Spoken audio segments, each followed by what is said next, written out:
I never thought something as small as $79 would set off a chain of events that would change how my entire neighborhood looked at me and how I looked at them. It wasn't about the money. It never was. It was about the principle, the audacity, the blind arrogance of some people who thought they could do whatever they wanted, to whomever they wanted, simply because they thought no one would push back. And for a while, I didn't push back. I let the little things slide. The parking too close to my mailbox, the trash bins left in front of my driveway, the noise past midnight on a weekday. I told myself it wasn't worth it, that I was better off focusing on my family, my job, and the things that truly mattered. But then came the moment that flipped the switch. A moment that reminded me why sometimes you have to stand up and let people know exactly who they're messing with. I've lived on this street for over 18 years. Quiet cul-de-sac, tree-lined, mostly older families. Some retired, some working, everyone nodding politely, but keeping to themselves, and that was fine with me.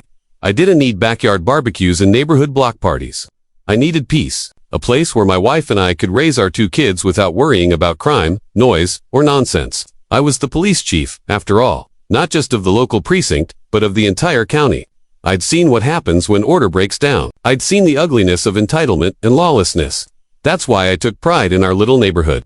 It wasn't perfect, but it was safe. Or so I thought. That the trouble started with a house down the block.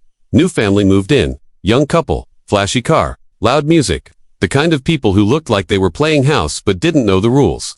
They weren't bad people. Not at first, but they came in like they owned the place. Never introduced themselves. Never made an effort to connect. The first red flag was the way they parked. Not just in front of their own home, but in front of everyone else's. Blocking driveways. Pulling up on curbs. Once, they even parked on my lawn during a weekend party. I came outside, looked at the tire marks on my grass, and shook my head. I walked over and asked them politely to move the car. The young man laughed like I was being dramatic. Said he'd be out in 5 minutes. It took 15. No apology. Still, I let it go. A few weeks later, they threw a party. Loud music. Cars up and down the street. Beer cans left on the sidewalk. Someone knocked over my mailbox. No one admitted it, of course, but I knew. My neighbors knew. Still, I let it go. I figured they'd adjust. Settle in. Learn the unspoken rules of the community. But they didn't. They got worse. Then came the incident with the driveway. It was a Thursday morning. I had taken the day off to attend my daughter's school recital. I was in the kitchen, sipping coffee, dressed in civilian clothes. No badge, no uniform. Just a dad with a free morning. I looked out the window and saw something that stopped me cold. A silver SUV. Parked sideways across the entrance to my driveway. Not just partially blocking it, completely sealing it off. Like someone had decided their errand was more important than anyone else's ability to leave their own home. I opened the front door, stepped outside, and walked toward the car. That's when I saw the note. Taped to the driver's window was a scribbled message on the back of a grocery receipt. It said, "Just 20 minutes. Be right back." No name, no number, no apology. Just a smiley face. Like that made it okay. Stood there for a moment, stunned. I looked up and down the street. No sign of the driver. No activity in any of the nearby houses. Just me, my blocked driveway, and a sense of disbelief that someone could be so bold. So careless. I called my wife, who was upstairs getting ready, and told her we'd be late. She came down, saw the car, and her eyes went wide. "Are you calling it in?" she asked. I shook my head. Not yet. 20 minutes passed, then 30, then 40-5. Still no one returned. At that point, I called one of the officers on duty. I gave them the plate number and asked them to run it, not for an official report, just for my own curiosity. The car was registered to the same couple down the block. Not surprised, but what did surprise me was what happened when the woman finally came strolling back to the car. It had been almost an hour. She carried 2 shopping bags. Walked like she had all the time in the world. Didn't look embarrassed. Didn't even seem to notice that she had blocked someone in for nearly an hour. I stood at the edge of my lawn, waiting. She saw me and smirked. "You live here?" she asked. "Yes," I replied calmly. "Oh, sorry. I had to grab something real quick. You've been gone almost an hour." She shrugged. Didn't think anyone would need to leave in the morning. Everyone's usually at work. That's when I said it. I work law enforcement. And even if I didn't, that doesn't give you the right to block someone's driveway. Her smirk faded for a split second, then returned.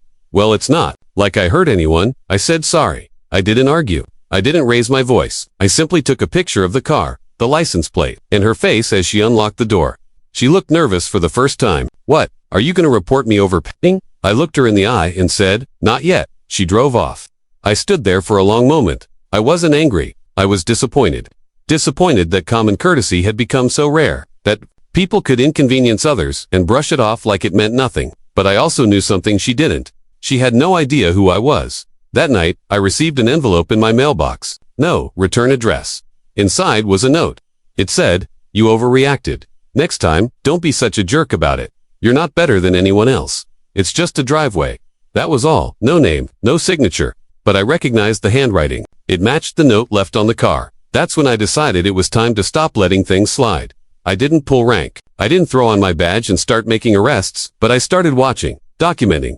Every time they parked illegally, every time they left trash in the street, every time their dog ran loose without a leash, every time they played loud music past curfew. I took photos, made notes, quietly, carefully, building a case. Because while I could have addressed it personally, I knew that would only escalate things. Instead, I let the law speak for itself. A few weeks later, they received a fine, then another, then a notice from the Homeowners Association about multiple violations. I wasn't the one issuing them, but I knew the reports had been filed. And the evidence was strong, very strong.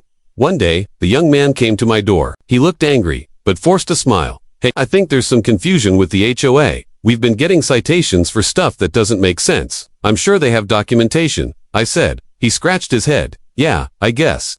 You wouldn't happen to know anything about that, would you?" I smiled politely. "I'm just a neighbor, trying to enjoy a quiet street like everyone else." He stared at me for a moment. I could see it in his eyes. He was starting to suspect something. He didn't know who I was yet, but he sensed there was more to the story. He left without another word. A week later, I was attending a local law enforcement meeting where community members could raise concerns. A woman stood up to complain about over-policing in residential areas, about neighbors reporting harmless violations, about people thinking they were above the rules. She didn't say my name, but I recognized her face. I stayed quiet. Let her speak, took mental notes. Because soon, the story would take another turn. One that would reveal everything, and when it did, they'd finally understand who they were dealing with. Not a cranky neighbor, not just some guy on the block, but the man in charge of every officer they might ever try to report. The moment they stepped into that community meeting, they had no idea it would be the beginning of their unraveling. The woman who spoke, confidently airing her frustrations about what she called petty reports and overreach, thought she was making a statement. She believed she was standing up against injustice.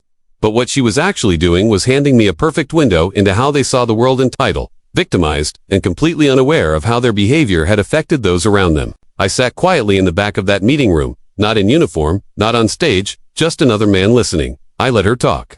Let her ramble about how she and her boyfriend were being targeted unfairly. How people needed to mind their business and stop acting like they owned the block. But what she didn't realize was that in that very room, 3 members of the Homeowners Association board, 2 officers from my department, and myself were all silently noting every word she said. No one interrupted her. No one defended her. And yet, when she sat down, the silence that followed was telling. It was a silence made of quiet judgment. Because in a community like ours, respect matters. Accountability matters. And once you lose that, no amount of shouting can get it back. After the meeting, I walked out to my car, slowly. I wasn't in any rush. I had no reason to avoid them. And as fate would have it, they were walking out too, just a few feet behind me. They were talking, low but angry, clearly frustrated that no one clapped or nodded or offered support. That's when the boyfriend spotted me. He stopped mid-step and said, "Hey, wait, you're on the HOA board, right?" I turned and looked at him. "No," I said calmly, "I'm not." He squinted. "I've seen you around. You're the guy with the truck at the end of the street." I nodded. "That's me." His girlfriend cut in. "Are you the one who's been reporting us?" I didn't answer right away. I just looked at them. They didn't want a conversation. They wanted someone to blame. She stepped closer. "We've lived there for months and already got 5 citations. 5, over dumb things like parking and noise. This neighborhood's supposed to be friendly." Still calm, I said, "Friendly doesn't mean careless. And your behavior affects more people than just you." He smirked. "Yeah, but no one said anything. Until suddenly we're getting notices left and right. Feels personal." I didn't blink. Maybe it is personal. Maybe it's personal for every neighbor who's had to clean up after your guests. Or wait for you to move your car so they could leave their own driveway. He didn't like that. His posture stiffened. "You act like you're in charge or something." I stared at him. "No, I don't act like I'm in charge. I am in charge." He looked confused. "What's that supposed to mean?" His girlfriend folded her arms. "Yeah, what? You think you're the mayor of the street?" That's when I reached into my coat pocket. I wasn't in uniform, but I always carried my badge, just in case. I didn't flash it dramatically. I didn't make a show of it. I just held it in my hand, level, clear, and steady. Their eyes dropped to it, and when they looked back up, their expressions had changed. "I'm the chief of police for the entire county," I said quietly. Every officer you've seen patrolling the area, every squad car you've waved off reports to me. I didn't send those citations, but I reviewed every one of them. And I saw the photos, the timestamps, the complaints, not just mine, several others. The silence that followed was deep. The kind of silence that comes when two people realize they've been playing a game without knowing who the other player really was. She stepped back first. He looked away. I watched them try to gather their words, but nothing came out. Not really. A muttered, didn't know. From him, quiet, we'll be more careful. From her. And then they turned, almost in sync, and walked back to their car. Now you might think that's where it ended, but it didn't. People like that don't change overnight. They don't suddenly wake up and become model neighbors. But something had shifted. A line had been drawn. They knew now, and they knew, that the man they tried to dismiss as just another homeowner was someone who upheld the law for a living. Someone who had both the authority and the evidence to hold them accountable fairly, quietly, and thoroughly. Over the next few weeks, things around the neighborhood started to feel different. For one, their car was never parked illegally again. In fact, it was often not even on the street, tucked neatly into their own driveway like everyone else's. The music volume went down. The trash cans started appearing exactly where they should. Even their dog began showing up on walks with a leash, a waste bag in hand. It was almost funny how quickly they learned to play by the rules once they understood. The rules applied to them. But the thing that really stuck with me came about 2 months later. I was out on my porch, reading a report from work when I heard someone approach. I looked up and saw the young man, standing awkwardly at the foot of my steps. He was holding a plain envelope. No smirk this time, no attitude, just a tired kind of honesty. He handed me the envelope. This is for the mailbox, he said. I took it, not opening it yet. He continued, we replaced it. Yours from back when. You know, I nodded. Appreciate that. He paused, then said, didn't realize who you were. Doesn't excuse anything, but I get it now. We didn't think anyone would care. Where we came from, nobody cared. I looked at him for a long moment. Well, people care here. We take care of each other by respecting each other. He nodded, once, then turned and walked back down the street. Inside the envelope was a gift card for $79 and a note that simply said, sorry for the driveway. Won't happen again. And it didn't. That moment reminded me of something important. Authority isn't about flashing badges or shouting orders. It's about consistency. About letting people face the consequences of their actions with fairness, not fury. Had I reacted emotionally, screamed, or tried to embarrass them, I might have escalated the situation into something much worse. But by staying calm, documenting the facts, and letting the system speak, I gave them a chance to learn. It also reminded me that not everyone grows up with good examples of community or respect. Some people don't realize how disruptive they're being until someone gently but firmly calls them out. They don't need punishment, they need a mirror. A moment to see how their choices ripple out and affect others. And sometimes, being the mirror is enough. Things have stayed peaceful since then. The neighborhood feels like it used to quiet, respectful, easy. They've kept to themselves, but in a way that finally feels neighborly. I don't expect us to become friends. That's not the point. But we coexist now. With boundaries, with understanding. Looking back, that $79 incident was never really about the money, or even the driveway. It was about a test. A test of patience. A test of principles. And maybe even a test of leadership. Because when you're in a position of power, it's not about proving it to people. It's about knowing when to use it. Quietly, carefully, just enough to restore order. And in this case, it worked. After that envelope with the gift card and the quiet apology, things in the neighborhood settled into something that resembled peace. The couple kept their distance, but the hostility had drained from their eyes. No more smirks, no more sideways comments. Their cars were parked correctly, their parties toned down. For a while, I thought that might be the end of it. A lesson learned, a neighborhood restored, but life has a way of circling back. Sometimes it comes quietly, other times it knocks on your front door. It was a Saturday afternoon when the next chapter began. I was mowing the lawn, headphones in, halfway through my usual weekend routine, when I noticed a crowd gathering near the end of the cul-de-sac. At first, I figured it was just neighbors chatting. But then I saw the concern on a few faces. People weren't smiling. They were pointing, whispering. I took out my earbuds and walked over. There, at the center of the small group, stood the young couple. Their car had been broken into. Windows shattered, glove box open. Things tossed everywhere. It wasn't just a random smash and grab either. There were scratches along the side of the vehicle. Something had been keyed into the paint. I walked around to see it. One word. 4 big, crude letters. PIGS. It hit hard. The kind of petty cruelty that doesn't just damage property, but trust, respect. The fragile sense of safety we all cling to, especially in a place we call home. The woman was clearly shaken. Her voice trembled as she tried to explain. It was fine last night. We came out this morning and saw it like this. I don't even know what to say. Her boyfriend just stood there, jaw tight, hands on his hips. But there was no fire. In his eyes, only frustration, maybe shame. I didn't say anything right away. I looked at the car, I looked at the neighbors, and I felt something I didn't expect to feel: responsibility, not guilt. But the weight of knowing that even when you lead with calm, even when you handle things quietly and by the book, others don't always follow suit. I stepped forward. Did you call it in yet? The young man shook his head. Didn't know who to call. I'll handle it, I said. Give me 20 minutes. Back at home, I made a few calls. Not as a favor, not as a neighbor, but as a police chief responding to a community matter. We needed to file it properly, document everything, review security footage from nearby homes. This wasn't just was targeted, and regardless of who it was aimed at, it had no place in our town. Officers arrived quickly, took statements, gathered evidence, the usual protocol. But that night, after everything calmed down, I sat on my porch, thinking, wondering. Because no matter how you looked at it, this wasn't just about a car. This was about lines being crossed again. Someone had decided that, even after the tension settled, even after the couple had made an effort to change, they still didn't belong. Someone had taken justice into their own hands. And that wasn't just wrong, it was dangerous.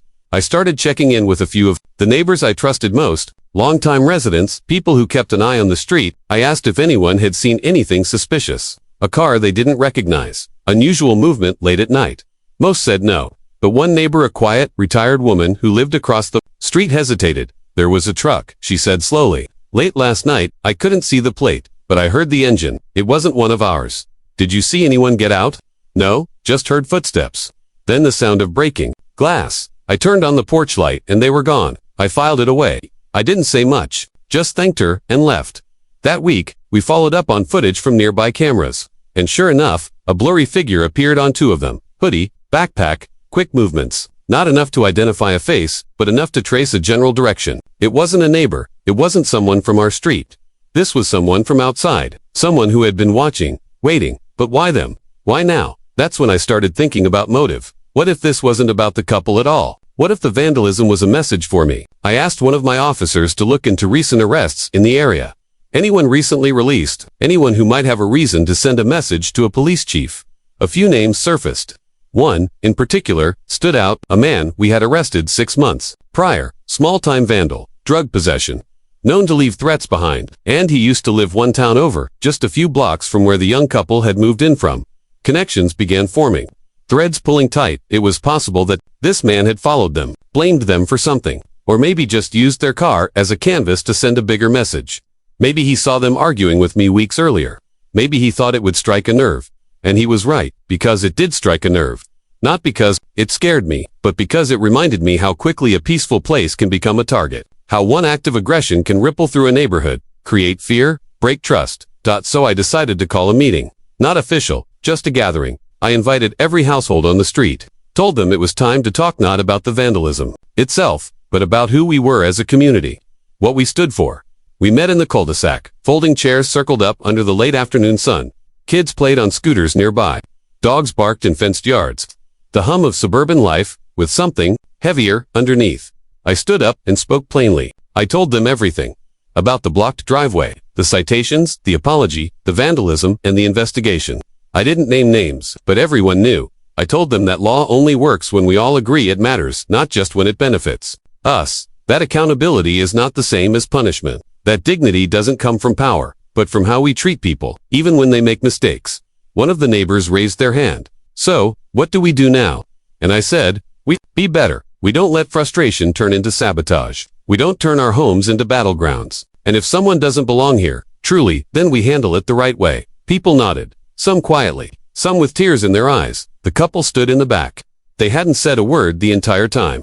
But after the meeting, as people were folding chairs and drifting home, they approached. The young woman said, "We didn't think anyone would defend us." And I told her, I wasn't defending you.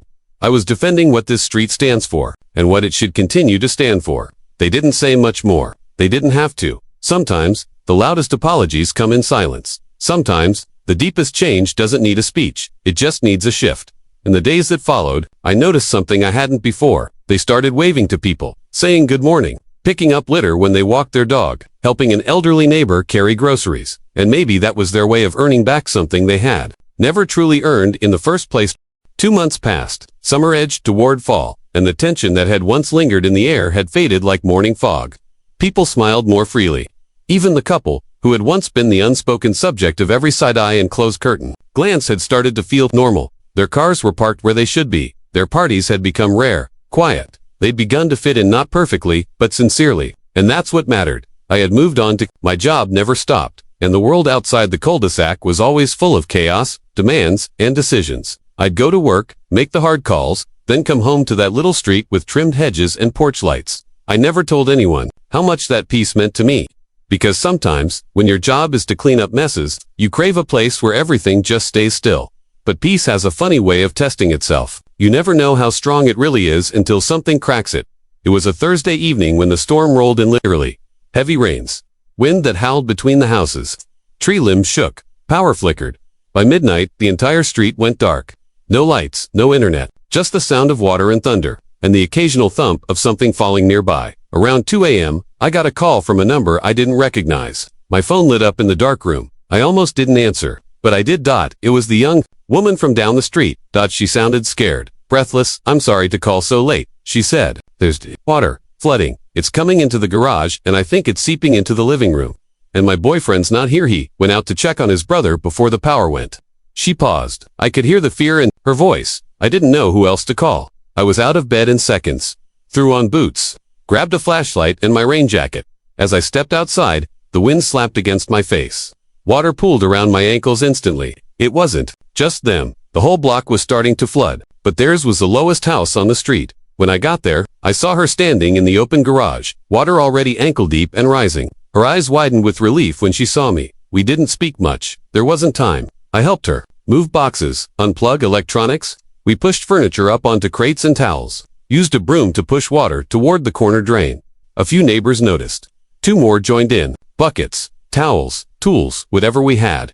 And that's when something clicked. That night, in the middle of a storm, in the dark and wet and mud, this street became something real. Not just a row of houses with fences and grudges. Not just a place where people kept score. We became a community. By dawn, the water had stopped rising. The drains caught up. The rain slowed. Her boyfriend returned, drenched and wide-eyed, and jumped right in. No questions asked. We were tired, soaked, but we had stopped something worse from happening. She pulled me aside before I left. "I was afraid to call you," she admitted, "but I didn't know who else would come." I looked at her and said, "You called the right person," and I meant it, because in that moment, I wasn't the guy whose driveway they'd blocked. I wasn't the police chief. I was just a neighbor. Someone who showed up when it mattered. And maybe that's what changes people more than rules or consequences. Maybe it's presence, humanity. Grace. Over the next week, word got around about what happened, about how the whole block came together that night. People started checking in with each other more, offering help, sharing tools, dropping off extra groceries. Even the older couple who hadn't spoken to the new neighbors since they moved in, stopped by, with a basket of fresh bread. No words, just a warm smile. One evening, as the sun dipped behind the trees and cast a golden glow across the street, I stood at the edge of my lawn and watched the young man from down the block push his garbage bin back to the side of his house. He paused, looked over, and raised a hand. I raised mine too. No words. But in that small, silent moment, everything was said. He had grown.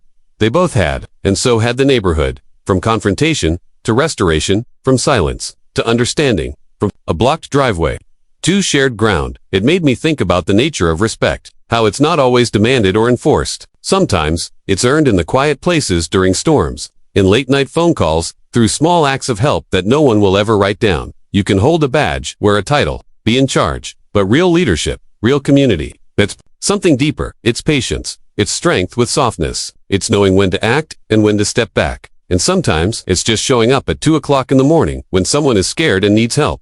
I still keep the original note they left on my driveway window, the one scribbled on the back of a receipt, with the words "just 20 minutes. Be right back," smiley face. It reminds me how far we came, and how far anyone can go when given a chance. Because sometimes, the people who start out as the biggest problems, turn out to be the ones who help remind a whole neighborhood what it means to be together. And sometimes, all it takes is a little rain. End of part 4. Approx. 2,500 words.